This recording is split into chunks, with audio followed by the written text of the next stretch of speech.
Thank you, Mr. Chairman. Hopefully you guys can hear me okay. And I just want to thank Chairman Engel and Ranking Member McCall for holding this hearing.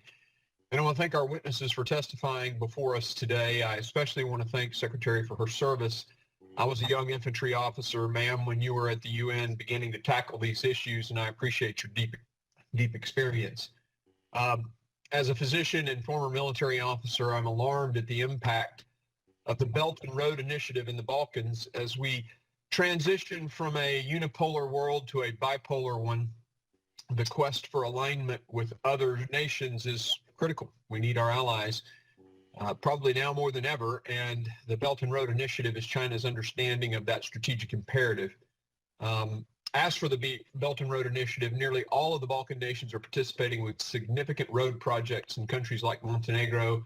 We've seen this initiative used to exploit nations in the past, and China's acquisition of allies through debt diplomacy is especially concerning in places like the Balkans, where the region's history seems to too easily spill into global conflict.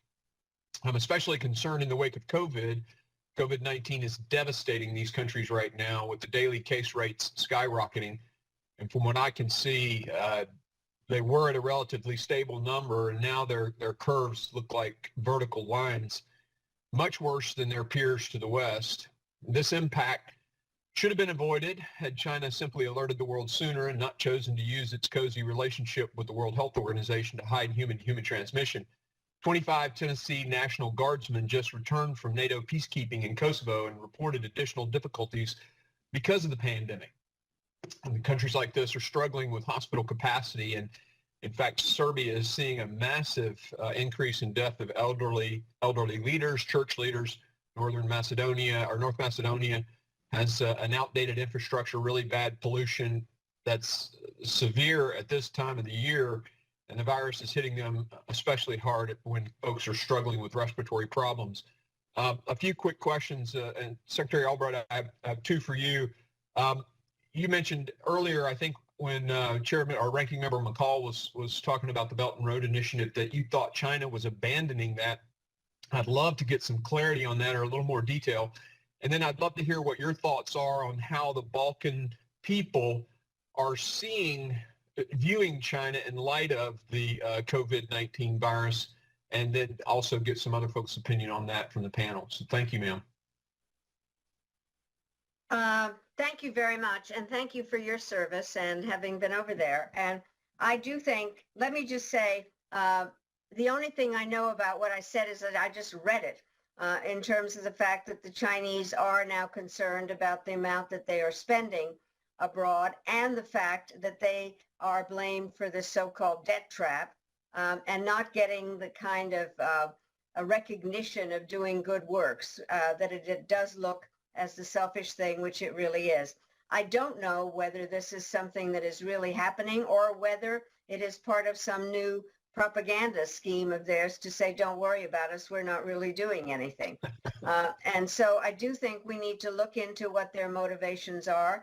There is no question in the number of discussions, and I'm sure you've been a part of them, that we talk about China and what is the China threat and how are we going to deal with the China threat. It is as interested as I personally am in the Balkans. I do think that we're all going to have to focus on the China spread in a number of different ways, because I do not think that their activities are benign. They are they are major competitors. They have created this pandemic or have not told us enough about it to be able to deal with it. I do think there are some areas where we want to cooperate with them, which is on climate change, that it doesn't take a stable genius to figure out that you need more than one country to deal with climate change. But I do think it's the most difficult issue we have. And I personally am going to try to figure out whether they are trying to cut down or whether it is just a propaganda trick. Yeah, anyone who's read Sun Tzu would understand what you're saying. There's a very high possibility, I would imagine, that this is just propaganda or some ruse.